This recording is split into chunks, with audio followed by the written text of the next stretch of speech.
Olá, você está no podcast Psicologia 360. Aqui nós debatemos e esclarecemos os assuntos relacionados com uma psicologia moderna e lucrativa. Também estamos no Instagram, no @Psicologia 360, com 2 underlines no final. Você também pode assistir esse episódio no nosso canal no YouTube, Psicologia 360, tem o mesmo nome. O episódio de hoje é um pouquinho diferente, ele é muito especial, pois será o nosso primeiro episódio, né, onde a gente tem um convidado, e a gente já vai contar para vocês quem é. E o tema desse episódio é a importância da proteção financeira para os psicólogos. E como que isso pode te ajudar? Vai te ajudar a olhar para o presente e para o futuro de forma mais consciente, mais responsável, com algo que tão importante, né, e que é o objetivo de todas vocês psicólogas também, né, que é o dinheiro. Mas é importante também te falar quem está por trás aqui do Psicologia 360 antes de apresentar o nosso convidado. Eu sou a Laura, eu sou psicóloga, eu atuo com transtornos de ansiedade através da abordagem cognitivo-comportamental e, além disso, eu também ajudo os colegas psicólogos e psicólogas a viver de forma mais sustentável e equilibrada da psicologia. E a minha expectativa com o episódio de hoje é que a gente tome consciência da importância de pensar no nosso futuro de uma maneira planejada, organizada e tendo alguém de confiança que nos acompanhe nesse processo, já que para nós não é algo assim tão bacana, né, de lidar com os números, enfim. Exato. E eu sou o Fábio, sou empreendedor há mais de 10 anos, já criei 2 empresas do zero e nos últimos anos o meu único foco é ajudar psicólogos e psicólogas a crescer e a olhar para sua vocação como negócio. A minha expectativa é que você saia daqui hoje sabendo tendo consciência, como a Laura falou, da importância de ter uma proteção financeira. Não só de saber o que se passa com a sua vida financeira, mas de também ter uma proteção, certo? Então agora vamos falar, né? Afinal de contas, quem é o nosso convidado de hoje, né? Que vai falar desse tema tão importante, né? Eu vou aqui falar. O nosso convidado de hoje é o Ricardo Fischer, ele é especialista em gestão de risco e de proteção financeira. Se apresenta aí para a galera, Ricardão. Então, gente, prazer, meu nome é Ricardo Fischer, eu sou especialista em gestão de risco e proteção financeira, estudo esse assunto aí de maneira bem aprofundada e é uma satisfação aí poder compartilhar um pouco do meu conhecimento com vocês. Para vocês entenderem melhor o que eu faço, eu ajudo as pessoas a se prevenirem de riscos, de modo a blindar o patrimônio e a renda contra imprevistos. Isso vai garantir não só a manutenção da própria renda de vocês, como também o padrão de vida de quem porventura depende de vocês, da família, de filhos e tal. E ao mesmo tempo, isso aqui também ajuda vocês a construir um patrimônio vitalício lá para a terceira idade, algo que é fundamental aí para os psicólogos. E a minha grande expectativa aqui hoje, que eu quero que isso fique muito claro, é que vocês saiam daqui hoje entendendo por que se proteger financeiramente é uma decisão inteligente. Legal, Uau. show de bola. Ó, fiquei Gostei, animado. Vários pontos aí, né? Aposentadoria, nossos herdeiros, né? As pessoas que dependem de nós, que afinal de contas a gente trabalha com o nosso tempo, né? Então, se a gente passar um tempo no hospital, se a gente passar um tempo tendo que, né, cuidar da nossa saúde, como é que a gente vai trabalhar, né, meninos? Então, exato, vou fazer a primeira pergunta aí para o Ricardo. Vai. Fábio? Abre, com certeza, vai lá. Ricardo, então, o que é proteção financeira, né? A gente sempre pensa em proteção financeira como um seguro, né? Como algo assim que, tá muito distante, de repente isso é só para quem tem dinheiro de sobra, né? Mas, assim, de que forma nós, psicólogos, podemos nos proteger financeiramente? Perfeito. O que é a proteção financeira, né? O que é a gestão de risco? É a gente ter o poder de enxergar a estrutura da nossa vida e poder gerenciar possíveis vulnerabilidades que a gente tenha de uma forma inteligente, de uma forma preventiva, né? Que é uma das coisas mais importantes que tem, né? Se prevenir é sempre melhor do que remediar. Se prevenir é sempre mais barato do que remediar. Só que, infelizmente, não é cultura do brasileiro pensar em prevenção. Geralmente a gente deixa as coisas sempre para a última hora, né? Vai empurrando. E a minha função é mudar essa mentalidade aqui no Brasil. Tá? Como é que funciona em países desenvolvidos, nos Estados Unidos, no Japão? Mais de 90% da população tem algum tipo de proteção financeira. Aqui no Brasil isso não chega a 15% da população, ou seja, a gente ainda tem uma longa caminhada. E o meu trabalho é conscientizar as pessoas disso. Que legal. Eu sempre que a gente fala, né, a Laura tocou num ponto importante, eu acho que tem uma conexão muito, muito forte com isso. No caso das psicólogas, o produto, digamos assim, dela, né, a principal matéria-prima e o principal produto é o tempo, né, e o tempo é escasso, né, muitas vezes, dependendo do estilo de vida, dependendo do momento de vida, de gestação, filho pequeno e desafios aí, é cada vez mais importante saber valorizar esse tempo, né? E a gente atua numa das pontas, eu diria que as nossas mentorias, né, atuam numa das pontas que é saber valorizar o seu trabalho, né? Que é saber se vender, saber valorizar, saber conduzir isso de uma forma muito, muito produtiva, assim, pensando em crescimento. Só que a outra ponta, que é muito importante também, e que eu acho que entra dentro de proteção financeira, dentro desse tópico, é cuidar desse dinheiro também, porque não vale, de nada vale tu ter um valor de consulta lá super alinhado, e aí o dinheiro que entra, tu tem uma visibilidade, um controle reativo disso, mas tu não está olhando para variáveis que talvez para os autônomos, talvez para uma psicóloga sejam até maiores. Esse trabalho de proteção que tu comentou, essa coisa do prevenir, né, ser mais barato, muito mais barato, né, do que remediar, seja tão importante para as psicólogas nessa segunda ponta. Então, eu acho que o que tu está trazendo aqui hoje, me diz se faz sentido ou não, complementa isso, porque às vezes tu cobra um valor de consulta, mas aí tu sabe o quanto entra, mas tu também não tem um controle muito bom do que tu gasta e muito menos das surpresas, né? Então, a proteção financeira, na prática, assim, como que ela se dá? Ela tem a ver com isso também? Ela também é um componente de controle? Como é que funciona isso? Perfeito. Bom, assim, ó, a proteção financeira, né, é uma das formas mais inteligentes e baratas da gente ter uma tranquilidade, uma segurança financeira, principalmente no momento inesperado, né, no momento que foge do nosso controle, para a gente não dilapidar o nosso patrimônio, não queimar nossas reservas, né, e nem, às vezes, o patrimônio da nossa família. Tá? Então, assim, não sou eu que estou dizendo isso, né? Se a gente olhar para um cenário mundial de países desenvolvidos, essas ferramentas de proteção financeira são a principal ferramenta que são usadas, né, para se transferir de maneira inteligente e barata um risco que a gente não controla. Né? Eu atendo muitos psicólogos, né, e é muito comum as pessoas não separarem o que é gasto da pessoa física e o que é gasto da pessoa jurídica. O que é gasto do consultório e o que é meu gasto pessoal. Tá? Então, esse é o primeiro ponto. Né? A gente tem que, primeira coisa, separar o que é gasto do consultório, quanto que é a despesa do meu consultório, e, bom, daquilo ali o que sobrar é o meu faturamento, é como se fosse o meu salário. Né? E é difícil o psicólogo fazer isso. Né? A gente não aprende, não tem uma cadeira na faculdade de psicologia, administração para psicólogos, finanças para psicólogos. É isso que falta. Né? Até porque, né, Ricardo, desculpa te interromper, mas uma das perguntas que tu me fez quando a gente estava em conversas para eu ter a minha proteção financeira, tu me disse, tá, qual é a tua receita por dia? Se tu for para o hospital, quanto tu queres receber por dia desse produto que tu está comprando aqui comigo, né? E se a gente não tem isso organizado, como que eu vou te responder? Será que é R$200 por dia que eu recebo de receita? Será que é 1.000? Será que é 2.000? Né? Então, isso que tu está dizendo também é importante na hora de contratar o serviço de proteção financeira, né? Exato, a pessoa tem que ter uma noção de quanto entra e quanto que sai pelo consultório, a locação, a internet, a luz, o condomínio, o aluguel, enfim, e quanto que é o gasto da pessoa física, né? Para saber dizer, eu ganho tanto, se eu parar de trabalhar, eu deixo de ganhar tanto. Né? Então, isso tem que ficar claro, as pessoas têm que fazer essa conta, tem que ter uma planilhinha de Excel para botar esses custos aí. Essa é a primeira coisa, né, da gente pensar em se organizar financeiramente. Quem está começando a atuar, tem que botar isso aí na ponta do lápis. Perfeito. Até para ver o tamanho ou do problema ou do impacto e tudo, né? Talvez a primeira camada de proteção financeira seja isso que tu falou de um controle básico, né? E a gente gosta de falar sempre que números é uma ciência exata, né? Não existe um controle mental e muito menos assim, e muito menos aquela coisa mais simples, assim, né? Então, por exemplo, uma resposta para essa pergunta, qual o teu dia, né? Quanto tu ganha no dia, por exemplo? E a pessoa vai lá e diz, o valor da minha consulta é 300, 3 consultas, eu faço por dia 900. Não é isso também, porque 900 é o que entra, e aí entra isso que tu falou também, né, Ricardo? Então, um dos pilares do nosso trabalho, eu acho que é muito isso, né? Muito de trazer um controle. E a gente também fala, né? Eu acho que serve também para a tua abordagem de proteção financeira, que a psicóloga não precisa ser uma chefe de cozinha, ela só precisa aprender a cozinhar.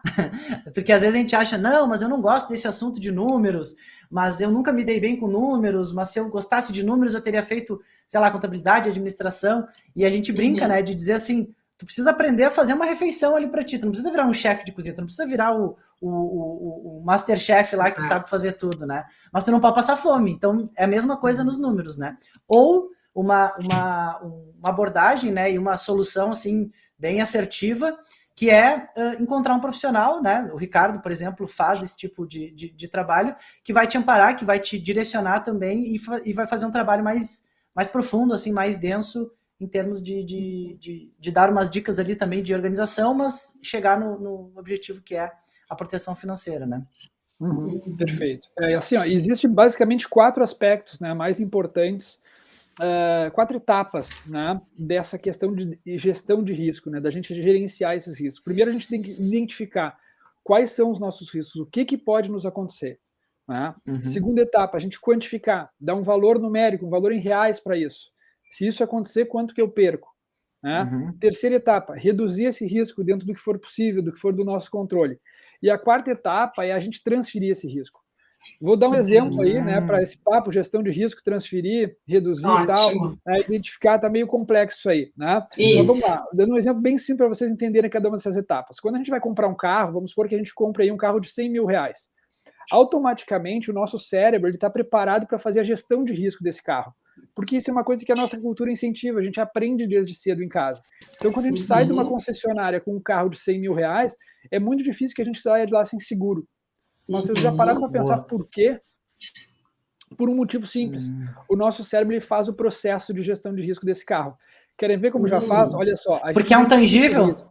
Porque é um tangível? Né? A gente identifica o que pode acontecer. Então, se a gente sai da loja sem seguro, a gente pode bater, podem roubar, pode dar uma pane, pode dar um acidente. Então, a gente identifica que esse risco ele pode acontecer. E é fácil quantificar. Por quê? Porque se eu perguntar para vocês quanto vale o carro de vocês hoje, você sabe. Então, nesse exemplo, né, um carro de 100 mil reais, se der uma perda total, se roubar, se o carro sumir, o prejuízo seria 100 mil reais. Então, a gente está quantificando isso. Tá? Aí eu pergunto para vocês o seguinte, né? Vocês são pessoas aí responsáveis, não vão andar numa favela 3 horas da manhã de vidro aberto, não vão andar numa estrada 300 por hora, não vão fazer um racha. Por quê? Porque a gente, como ser humano, a gente tem uma tendência em reduzir os nossos riscos. A gente gosta de se prevenir. A gente tem a consciência que a gente precisa se proteger de alguma forma. Então, reduzir o risco a gente já faz. A gente não se coloca em risco. Mas aí eu pergunto o seguinte, o fato da gente se cuidar, da gente não correr, da gente não andar em local perigoso, elimina 100% a possibilidade desses riscos acontecerem?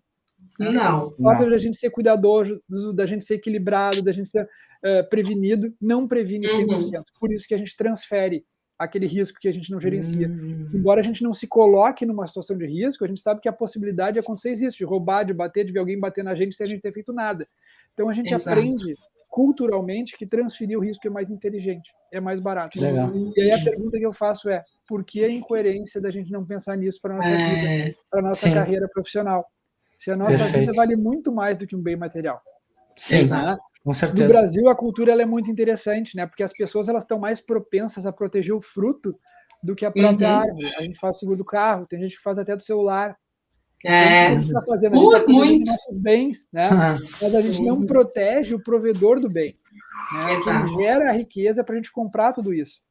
Fora a possibilidade da gente considerar que a gente protege o carro, mas a gente não protege o que está dentro do carro, que é a gente mesmo. Então, se der um acidente, o pior não é o carro. Né? O pior é, imagina a gente ficar com uma sequela, com algum problema, com alguma invalidez. Olha que incoerência, né? Por que a gente é assim? Infelizmente é algo cultural. E a minha missão é justamente trazer esse tipo de pensamento. Né? A gente está aqui hoje justamente fazendo esse tipo de reflexão. Exatamente. Né? É um privilégio estar aqui compartilhando essas informações com vocês. Ninguém fala disso assim. Né? Você vai pensar nisso dessa forma. É verdade. Não, e eu vou falar mais. Quando o Ricardo me procurou, há quantos anos, Ricardo? Sei lá, uns 5 anos atrás. Por aí, né? Eu pensei, não preciso disso, imagina, nem tenho dinheiro para economizar, né? Porque tem uma relação, assim, de uma certa economia. E aí, assim, graças a Deus eu tenho pessoas na minha volta que têm essa consciência mais evoluída. Hoje eu já estou mais ou menos no mesmo nível, mas naquele momento, né, mais evoluída. beleza, deixa eu conversar com o Ricardo e ver o que exatamente é isso, né? E, nossa, graças a Deus, assim, isso aconteceu, porque hoje com filho, pensando, né, no futuro, pensando até na licença maternidade, assim, que não é uma doença, é uma coisa que a gente, de certa forma, planeja, se organiza, mas já é uma provocação, assim, já é um momento de vida em que a gente se vê assim, sem trabalhar, com aumento de custos, né? E o que eu faço agora?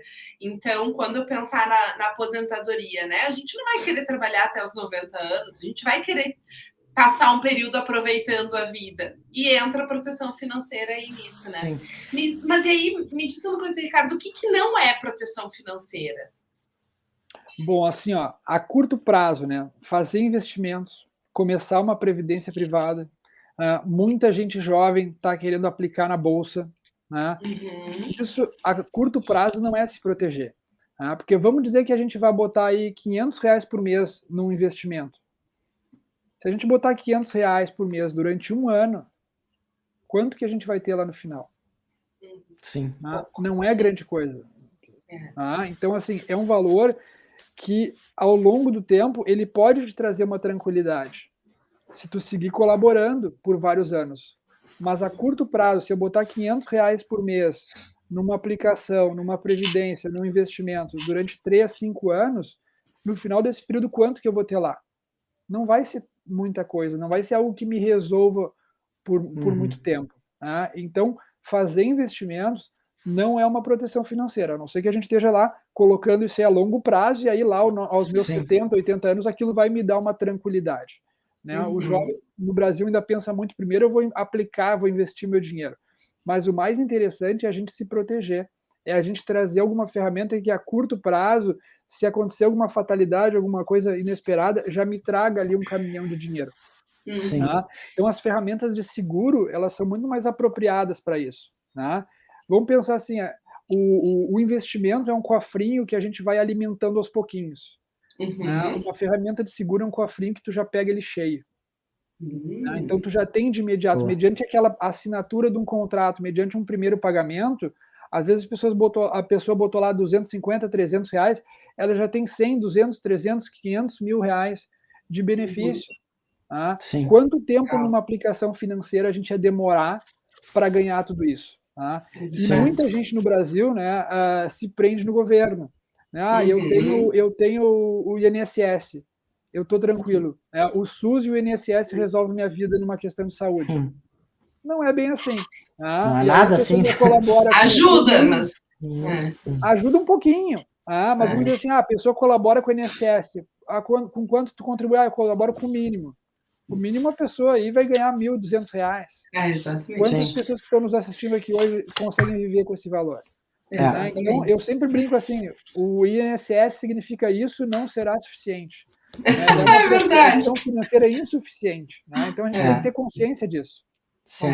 E uma coisa também que eu acho que tem a ver com uma tendência, duas coisas muito legais assim que tu falou, que pegou para mim. Primeiro, começar pela segunda ali, que é essa que tu falou por fim. Pelo menos a grande maioria, né, das pessoas não tem um volume muito grande de dinheiro ao final do mês, a ponto de poder fazer uma grande diversificação, né, e tal. Então, quanto mais estratégico, quanto mais inteligente, quanto mais tu conseguir otimizar, melhor, né? Porque isso que tu falou de pegar, sei lá, R$500 ou R$1.000 e colocar em algum lugar, sem uma estratégia, simplesmente no cofrinho, como tu disse, não é otimizar, né? Porque é aquele erro, entre aspas, muito comum de tu não ter o teu colchão de emergência, de tu não ter coisas básicas do início de uma vida de financeira, né? De organização financeira, e querer guardar o dinheiro e tal. Então, eu vejo proteção financeira, pelo que eu estou entendendo aqui agora, está sendo bem esclarecedor isso. Se tu não tem muito dinheiro para um volume muito grande de dinheiro para guardar, se tu tá proposto a dar um passo, começa por aquilo que vai, né? Porque senão daí te prevenir, porque tu faz um movimento muito grande, como o Ricardo falou, e aí tu chega no final de um ano lá, tu tem 10 ou 15 mil reais, um exemplo. Só que daí acontece alguma coisa, aquilo ali em 15 minutos pode ser consumido, né? Então não foi insuficiente, né? O que é pior, né? Porque a gente nunca sabe, né? Então esse é um ponto. E o segundo ponto, que eu acho que há alguns anos atrás, a necessidade por conhecimento, assim, a necessidade do entendimento das possibilidades que tinha para fazer com dinheiro, seja de investimento, seja de acesso à informação, elas eram menores. Ao mesmo tempo que o modelo de trabalho, as relações de trabalho, também eram muito pautadas em CLT, em pessoas que deixavam isso na mão de um INSS da vida e tudo mais.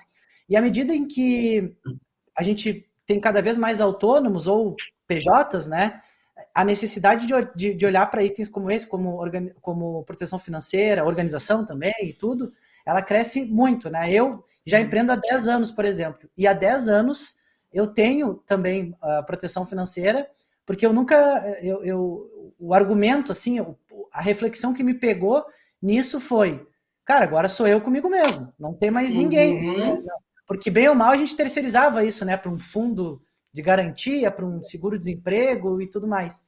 Então, cada vez mais, né, sem contar que não é o suficiente, né, como o Ricardo aí falou, mas cada vez mais a necessidade, principalmente para os autônomos, né, mais especificamente aqui para as psicólogas, aumenta, né? Tem essa mudança aí também na relação de trabalho, né?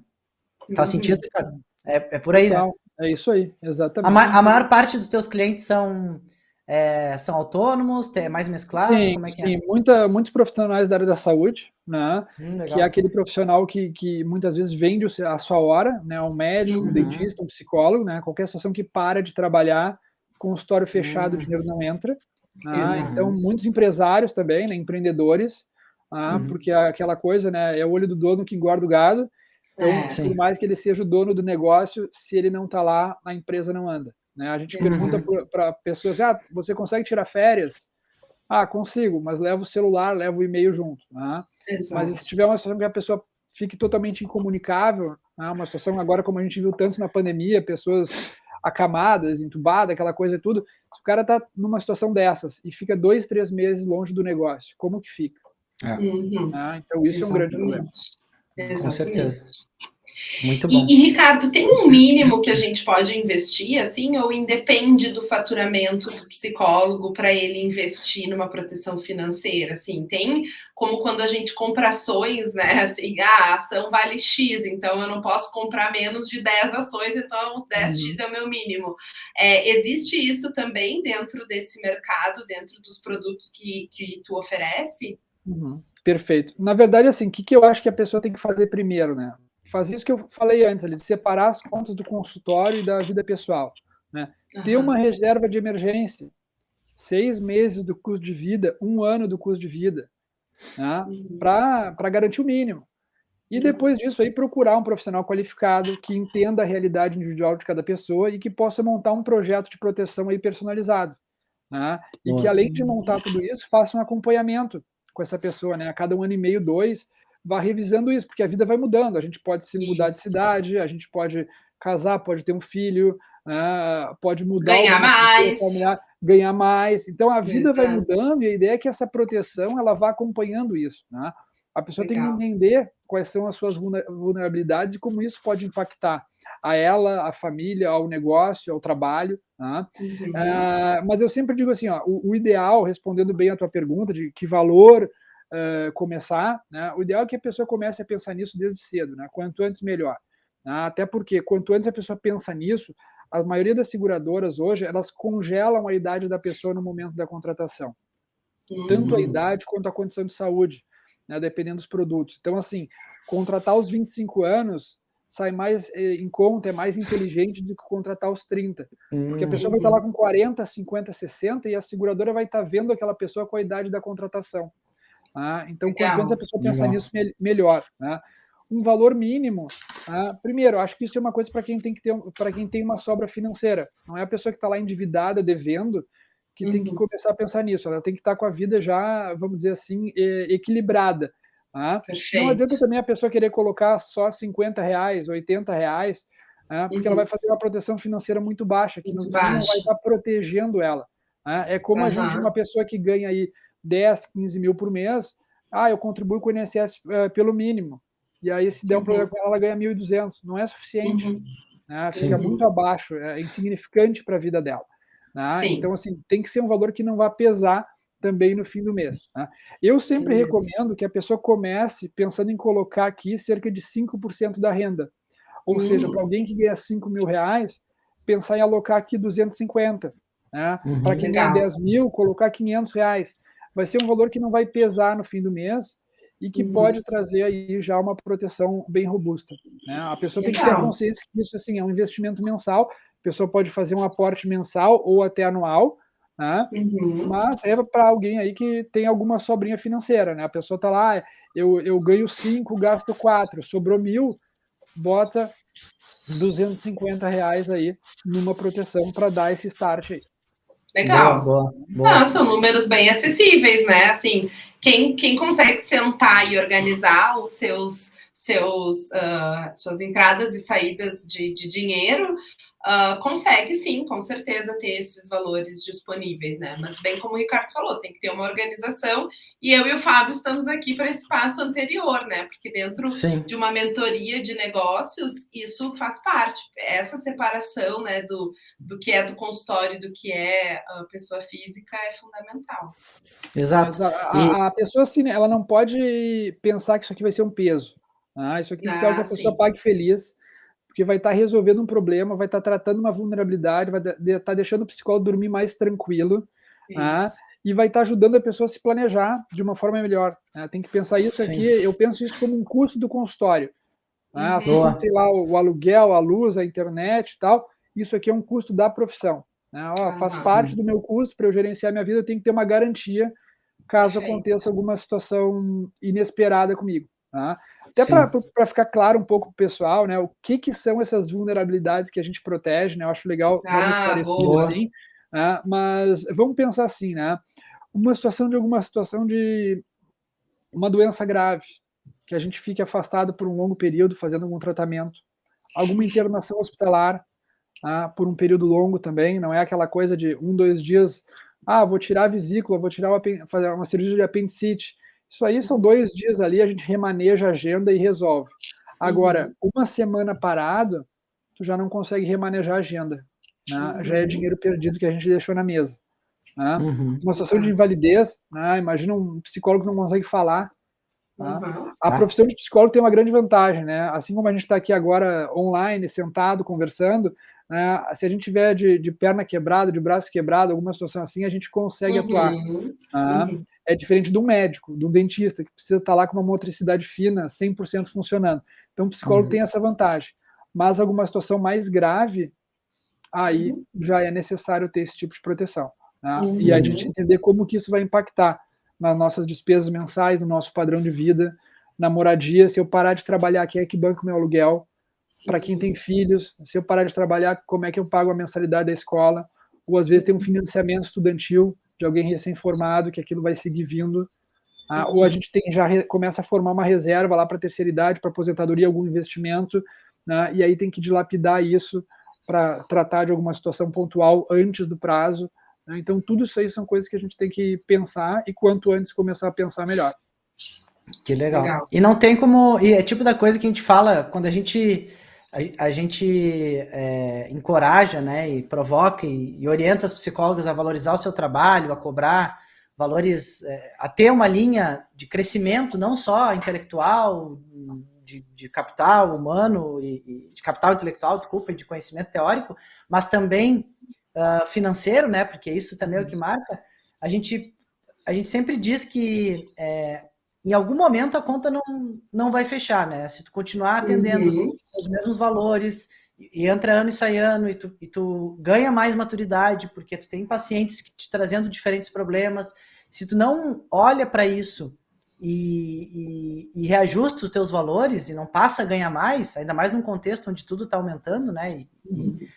Tu acaba entrando num campo de inconsistente, né? Que tu não vai ter sustentabilidade dos seus atendimentos.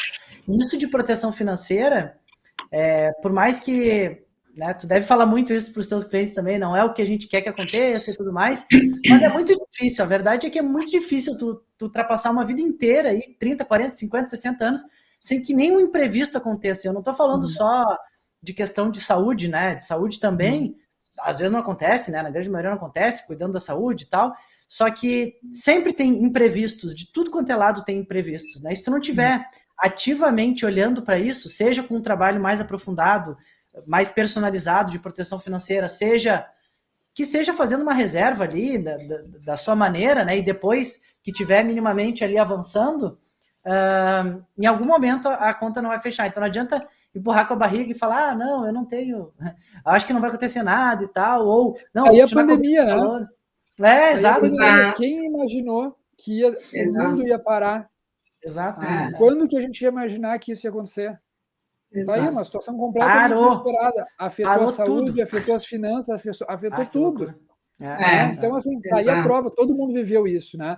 E a pandemia trouxe essa conscientização. Se antes a gente achava que nada ia acontecer, que nenhuma eventualidade podia acontecer, ou que a gente era o Highlander, que a gente era invencível, que nada ia nos afetar, agora a gente viu que todo mundo é vulnerável, que a qualquer momento uma eventualidade dessas pode acontecer. Perfeito. Então as pessoas estão muito mais despertadas para isso, né? Não tem mais quem duvide. A nossa geração está vivendo isso. Né? O Covid não acabou ainda. Né? Então, assim, as pessoas viram, né, sentiram na pele isso aí. Então, todo mundo, o pessoal está muito mais consciente disso e buscando alternativas para situações adversas. Perfeito. Muito bom. Muito legal. Bom, acho que a gente abordou aqui pontos importantes para esclarecer, né? Acho que o grande objetivo aqui era um termo que talvez não seja muito ouvido entre as psicólogas, mas que a gente fez questão de trazer o Ricardo aqui, que é especialista nisso, para falar um pouco mais de proteção. A gente já fala sobre a primeira ponta ali que eu falei, que é valorizar e ganhar mais, e depois a gente trouxe o Ricardo aqui para esclarecer um pouco mais de como ser mais assertivo e mais estratégico aí com o dinheiro também, para se proteger e de possíveis eventualidades aí. Então, amarrando tudo aqui, Ricardo, o que tu acha, assim, para a gente fazer um breve resumo? A gente falou aqui de forma ampla sobre o tema, mas se tu pudesse falar um ponto principal, o que é aquilo que é fundamental, assim, dentro de proteção financeira, o que é fundamental, o que é principal no teu ponto de vista, assim, que resume tudo isso aqui que a gente falou? Perfeito. O que eu quis aqui nesse bate-papo hoje, né, foi provocar uma reflexão. Acho que todo mundo está saindo daqui pensando em algumas questões da sua vida, né? O mais importante de tudo é a pessoa ter a consciência de que ela é vulnerável e de que a qualquer momento uma eventualidade pode acontecer. Eu recentemente conversei com uma cliente minha psicóloga, né, e ela foi diagnosticada com astrocitoma, um tumor no cérebro. 32 anos, um filho pequeno de 9 meses, uma pessoa jovem, saudável, não fumava, fazia atividade física, nenhum histórico familiar de problema de saúde. Então, assim, por mais que a gente se cuide, ninguém está livre. Tá? É fundamental que todo mundo pense nisso, que tenha um seguro de vida. Né? Hoje, se a gente fizer uma pergunta na rua, né, uma pesquisa, o que é para você seguro de vida? As pessoas vão dizer, para deixar uma herança para alguém quando eu morrer. Não, hoje seguro de vida, a gente fala de seguro em vida, é proteger a gente em situações que a gente se mantenha vivo. E independente de quão rica a pessoa seja, né, é importante para todo mundo. Eu sempre brinco assim, quanto maior o iate, maior tem que ser o bote salva-vidas. É verdade. Aí, né, o Gugu Liberato, aí, né, que faleceu recentemente, deixou um seguro gigantesco para a família. E ele já era um cara de um excelente poder aquisitivo, e mesmo assim ele tinha. Né, então, todo mundo precisa. Tá? Eu vou aproveitar aqui e deixar algumas perguntas para que cada um pense um pouco sobre isso. Boa, né, ótimo. Para a gente refletir um pouco. Né? Se eu tivesse que entregar para vocês um cheque para pagar todos os custos mensais de vocês, de que valor seria esse cheque? Quão importante, né, você é para o seu negócio, para que o seu consultório, para que o seu trabalho se mantenha firme, forte e próspero? Quão importante você é? Né? Então, assim, o psicólogo é autônomo. Né? Se ele parar de trabalhar, já era, o negócio termina. Se o psicólogo se ausentar do trabalho por 3 ou 6 meses, esse paciente provavelmente vai buscar um outro profissional. Tá? Se a pessoa não puder trabalhar por 1, 2 ou 3 anos, seria um problema financeiramente para essa pessoa? Reflexão forte. Para aqueles que são casados, só com a remuneração do cônjuge, seria suficiente para manter todo o padrão de vida da família? Quantos % da renda vocês conseguem guardar por mês? Já pararam para pensar como é que seria a vida se vocês não pudessem mais trabalhar e sustentar? Se acontecesse uma doença que afastasse a gente por 2 anos do trabalho, vamos pensar em uma quimioterapia, né, algo que a gente vê aí tão comum. Tá? Como é que ia ficar a vida financeira? por quanto tempo o patrimônio atual de vocês, o que vocês têm hoje de dinheiro guardado, aplicado, investido, manteria o padrão de vida? Se a partir de hoje não entrasse mais R$1 na conta, por quanto tempo vocês conseguiriam se manter? Ou do que vocês iam ter que se desfazer primeiro, se um problema de saúde impedisse de continuar trabalhando? A gente pode sair para trabalhar amanhã e voltar numa condição diferente.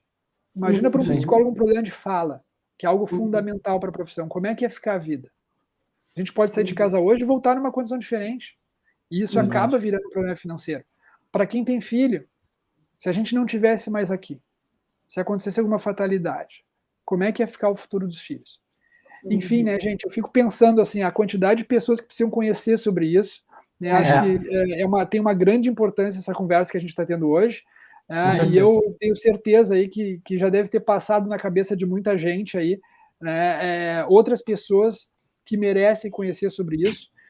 Então fica aqui a minha mensagem para que o pessoal compartilhe esse conteúdo com aquelas pessoas, para quem eles acreditam que faça sentido, né, aquelas pessoas que merecem ter acesso a esse tipo de informação, conhecer sobre isso, saber que isso existe, ter a oportunidade, de, pelo menos ter a chance aí de proteger a família. De pensar sobre isso também, né, Ricardo? De trocar uma ideia contigo e entender melhor como na sua realidade isso cabe, né? Acho que esse é um caminho bem importante. É um assunto que passa na cabeça, já passou na cabeça de muita gente, só que entra num ouvido e sai no outro, né? A gente passa na cabeça e a gente não toma uma atitude. Eu preciso guardar dinheiro, eu preciso me organizar, eu preciso ver alguma coisa para resolver o meu futuro. E quando a gente vê, a gente já está com uma idade, às vezes, até mais avançada. O futuro chegou. Não precisa esperar o susto, né? Não precisa esperar o susto. Eu vejo gente, às vezes, com 50, 55 anos, querendo pensar em aposentadoria. Não é a hora, já passou da hora. Então, assim, quanto antes a gente programa isso, melhor. A gente tem que pensar nisso quando a gente está bem. É que nem comprar um guarda-chuva. A gente tem que comprar um guarda-chuva em dia de sol, para poder usar ele no dia que está chovendo. Não adianta a gente procurar o guarda-chuva depois que a chuva começou. Então, isso, quanto antes a gente se programar, melhor. Que legal. Que show. Adorei Ricardo, o papo. muito obrigada. Muito bom eu que agradeço mesmo. aí a oportunidade. Aí. Muito legal. Valeu. Ficou muito, acho que atendeu bem aí o que a gente estava proposto a fazer, ficou bem. A gente até falou da proteção financeira, mas também falou de conceitos que são importantes para se preparar para estar no momento também de fazer uma proteção financeira. Então fica aqui o nosso muito obrigado. Foi um papo muito rico mesmo. Obrigado de verdade. Eu que agradeço aí. Fiquem à vontade para me procurar individualmente. Estou aí à disposição para ajudar todo mundo. Com certeza. Com certeza. Legal. A gente orienta e sugere que façam isso, porque realmente faz diferença para a tranquilidade do trabalho, né? Isso muda todo o nosso speech do dia a dia com os nossos clientes, enfim, né? Muito legal, Ricardo. Obrigada. Obrigadão. Bom, gente, então, por hoje é isso, né? Não esqueçam de acionar o sininho para ser notificado sobre os nossos próximos episódios e também de se inscrever no nosso canal do YouTube. E se esse episódio fez sentido para você, não deixe de compartilhar aí, como o próprio Ricardo falou, com alguma colega. Lembrando que a gente está no YouTube, no Spotify, no Instagram. E no Instagram é o @psicologia360 com 2 underlines. Obrigado, pessoal, e até o próximo episódio. Obrigado, Ricardo. Até mais. Obrigado. Tchau, tchau. Tchau. Tchau.